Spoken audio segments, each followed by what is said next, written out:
नमस्कार, मैं हूं आलोक जोशी और आप देख रहे हैं बिज अड्डा। और बिज अड्डा में आज की चर्चा शुरू करें उससे पहले फिर आपको याद दिला दूं कि 1 फरवरी है बजट का दिन और उस दिन आपको पूरे दिन रहना है बिज तक के साथ, ताकि आपको बजट की पल पल की खबर मिल सके और उसका पूरा विश्लेषण, उससे आपको क्या लेना है क्या देना है, ये सारी जानकारी पता चले। और इसके साथ एक सवाल आपसे पूछ लूं। 80C आपने नाम सुना होगा, इनकम टैक्स एक्ट की धारा 80C। इसके तहत मिलती है इनकम टैक्स में छूट। आप जो इन्वेस्ट करते हैं उस पर आपको इनकम टैक्स में छूट मिलती है। तो क्या आपको उम्मीद है कि इस बार बजट में 80C की लिमिट बढ़ाई जाएगी, यानी आप ज्यादा पैसा लगाकर ज्यादा टैक्स बचा पाएंगे? इस सवाल का जवाब आपको हाँ या ना में देना है और ये जवाब आप प्रोबो पर दे सकते हैं, जो हमारे ओपिनियन पार्टनर्स हैं। उसका लिंक आपको मिल जाएगा इसी वीडियो के डिस्क्रिप्शन बॉक्स में। और अब शुरू करते हैं आज की बात। और आज की बात भी वही है जो कल की बात थी, परसों की बात थी। अडानी अडानी समूह के शेयरों में गिरावट। आज बाजार बंद था, इसलिए अडानी समूह के शेयरों में गिरावट नहीं हुई है, लेकिन तमाम तरह की चर्चाएं गर्म हैं। यह हिसाब लगाया जा रहा है कि सोमवार को जब बाजार खुलेगा तो क्या अडानी के शेयर फिर गिरेंगे, या गौतम अडानी वो चमत्कार दोबारा दिखा सकते हैं जो दिखाकर धीरूभाई अंबानी, रिलायंस इंडस्ट्रीज के फाउंडर ने शेयर बाजार को अपनी मुट्ठी में किया था। उस वक्त हुआ यह था कि शेयर बाजार में एक बड़ी जबरदस्त शॉर्ट सेलिंग हो रही थी। एक कार्टेल था मुंबई शेयर बाजार में, जो बड़ी बड़ी कंपनियों के शेयर बेचता जाता था, शॉर्ट सेलिंग करता था। शॉर्ट सेलिंग क्या होती है आप सबको पता होगा, लेकिन फिर भी बता दूं। शॉर्ट सेलिंग का अर्थ है कि मेरे पास शेयर नहीं है, लेकिन मैं उन शेयरों को बेचने का सौदा लिख देता हूं। भाव बढ़ा हुआ है, मैंने उस भाव पे इस शेयर को बेचने का सौदा कर लिया। सामने वाले ने मेरे नाम पे पैसे चढ़ा दिए, मैंने उसके नाम पे शेयर चढ़ा दिया, और मुझे उम्मीद है कि अब यह शेयर गिरने ही जा रहा है, यहां से गिरेगा ही गिरेगा। तो जब गिर गया वो शेयर, जिस भाव पे मैंने बेचा था, मान लीजिए 3500 रुपए पे मैंने अडानी का शेयर बेचा, और उसके बाद वो शेयर पहुंच गया 2900 पर, जहां वो आज है। वहां पे मैंने वो बाजार से शेयर खरीदे और पैसा चुका दिया, या इस मामले में आमतौर पर होता है स्क्वायर ऑफ हो जाता है। खरीदार बिकवाल के बीच बात हुई, भाई 600 रुपए गिरावट है, अब ये जो इसमें फायदा नुकसान है ये हम लोग आपस में बांट लेते हैं। शेयर लेन देन की जरूरत नहीं रह जाती है। ज्यादातर शॉर्ट सेलिंग का धंधा ऐसे चलता है, लेकिन उस दिन कुछ और होना था। धीरूभाई अंबानी के यानी रिलायंस इंडस्ट्रीज के शेयर, उस वक्त इसको रिलायंस इंडस्ट्रीज कहा जाता था या नहीं, इस पे अभी मुझे संदेह है। रिलायंस के नाम बदले हैं बीच बीच में। तो रिलायंस के शेयर उस वक्त लोग बेच रहे थे। धीरूभाई ने कुछ ब्रोकरों को हल्के से काम पे लगा दिया कि भाव गिर रहा है, जितना गिरता जाए उतना शेयर खरीद के किनारे करते जाओ। वो शेयर खरीद के किनारे करने लगे। बेचने वालों को, क्योंकि अपने पास शेयर हुए बिना बेचने थे, तो उन्हें बाजार में इस बात का हिसाब लगाने की जरूरत नहीं थी कि कितने शेयर हमारे पास हैं, कितने हम बेच सकते हैं। वो जितने शेयर बाजार में थे उससे ज्यादा शेयर उन्होंने बेच डाले। अब जब भाव नीचे आया, उस दिन उन्हें लगा कि आखिरी दिन, सेटलमेंट के दिन, हम तो सेटल करेंगे, तो हम फायदे नुकसान का हिसाब लगा लेंगे। लेकिन यह हुआ नहीं, क्योंकि जिन लोगों ने वो शेयर खरीदे थे धीरूभाई के कहने पर, उन्होंने कहा नहीं साहब, हिसाब नहीं होगा, हमको शेयर दे दीजिए। अब वो शेयर ढूंढने जब निकले, और इसका सिद्धांत था कि अगर आपसे शेयर मांगा जाए तो आपको शेयर देना होगा। सिर्फ ये आप नहीं कह सकते हैं कि मैं शेयर नहीं दूंगा, मैं तो हिसाब करूंगा। अब जब आप शेयर ढूंढने निकले तो वो शेयर तो बाजार से पहले ही सस्ते दामों पे उठाए जा चुके थे। अब आपको मिले नहीं, बाजार में शेयर थे ही नहीं, मिलते कहां से? अब आप शेयर ढूंढने निकले तो आपको मजबूरी में, जिसके पास शेयर थे, आपको उससे भाव, उसने बताया कि नहीं साहब इस भाव पे नहीं, मैं तो इससे डबल भाव पे दूंगा।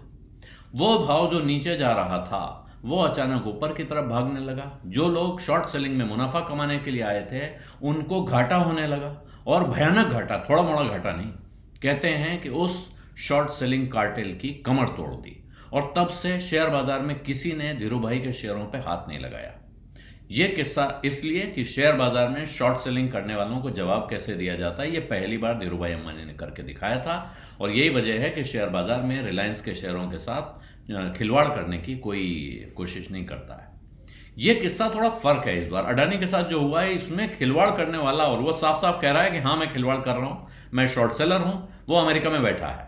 उसने इनके शेयरों को बेचा नहीं है, उसने इन शेयरों से जुड़े हुए कुछ बॉन्ड फंड्स और कुछ डेरिवेटिव्स जो इन शेयरों पर आधारित हैं उनको बेचा है, और ऐसी जगह बेचा है जहां भारत का कोई संबंध नहीं है। ये डेरिवेटिव भारत में ट्रेड नहीं होते हैं, ये भी उनकी रिपोर्ट में साफ साफ लिखा हुआ है। उनका कहना है हम शॉर्ट हैं, हम शॉर्ट सेलर हैं, और हमने जिन चीजों में शॉर्ट किया वो भारत में ट्रेड नहीं होते हैं। अब प्रश्न है कि भारत में क्या हो रहा है। भारत में बहुत सारे लोगों को लगा कि शेयर गिर रहा है तो हम भी शॉर्ट सेल कर लेते हैं। कुछ लोग हैं जिन्होंने घबराहट के मारे जो हमारे पास शेयर था वो बेच दिया। कुछ लोगों को शॉर्ट सेलिंग की ये लग गई कि हम शॉर्ट सेल करेंगे। जब एक दिन गिरा तो दूसरे दिन और शॉर्ट सेल हो रहा है। अभी स्टेट बैंक में, LIC में, ऐसे तमाम बैंकों में और लाइफ इंश्योरेंस कॉरपोरेशन में भी गिरावट या शॉर्ट सेलिंग हो रही है, जिनके बारे में शक है कि इनका अडानी में एक्सपोजर है, यानी इन्होंने अडानी को कर्जा दे रखा है, जो कर्जा उस रिपोर्ट के हिसाब से खतरे में है, जोखिम में है। तो एक बाजार में पैनिक फैला हुआ है। इसको लेके ये चर्चा भी है कि अब रेगुलेटर्स को भी जागना होगा, वो किसी तरह की जांच करेंगे। लेकिन ये खबर है कि रिजर्व बैंक के अंदर से ये सर्वेलेंस शुरू हो रही है कि जिन बैंकों ने भी कर्ज दे रखे हैं अडानी को, उन्होंने कितना कितना दे रखा है और उस कर्ज कितना सुरक्षित है, इस बात का पता लगाया जाए। सेबी क्या करेगा अभी पता नहीं। सेबी के पाले में गेंद है, क्योंकि सेबी के अधिकार क्षेत्र में बहुत सी चीजें आती हैं जो उस रिपोर्ट में उठाई गई हैं।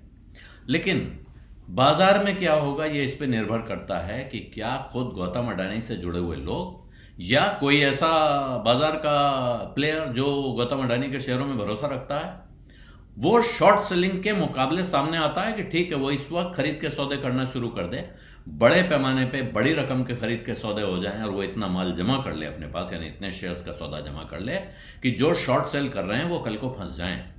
क्योंकि अगर ऐसा हुआ तब तो हो सकता है कि अडानी ग्रुप के शेयर यहां से उभर जाएं।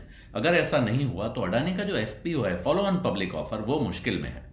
कहा यह जा रहा है कि बैंकर्स ने अब उन्हें सलाह दी है कि या तो इस फॉलो ऑन पब्लिक ऑफर को फिलहाल टालने का ऐलान कर दीजिए या इसका दाम और कम करिए। पहले ही उन्होंने दाम 18% के डिस्काउंट पर रखा था। शेयरों का भाव बाजार में उस डिस्काउंटेड प्राइस के भी नीचे पहुंच गया, यानी आज की तारीख में आप बाजार से शेयर उठा लें, ये ज्यादा फायदे का सौदा है। तो क्या करेंगे ये अभी अडानी का मैनेजमेंट इस पर चर्चा कर रहा होगा।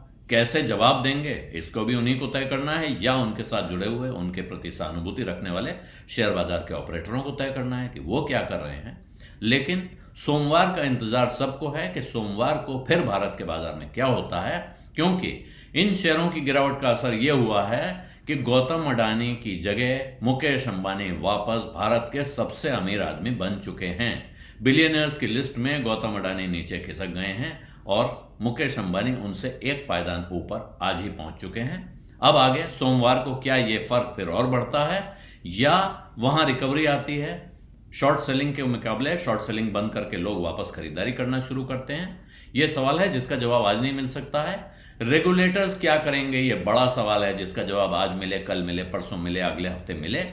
अब सवाल रेगुलेटर्स के सामने जरूर है, सरकार के सामने है कि आप लोग छोटे मोटे मामलों पे जांच करने निकल पड़ते हैं, छापे मारते हैं, इतना बड़ा आरोप लगा है, इस पे आप क्या कर रहे हैं।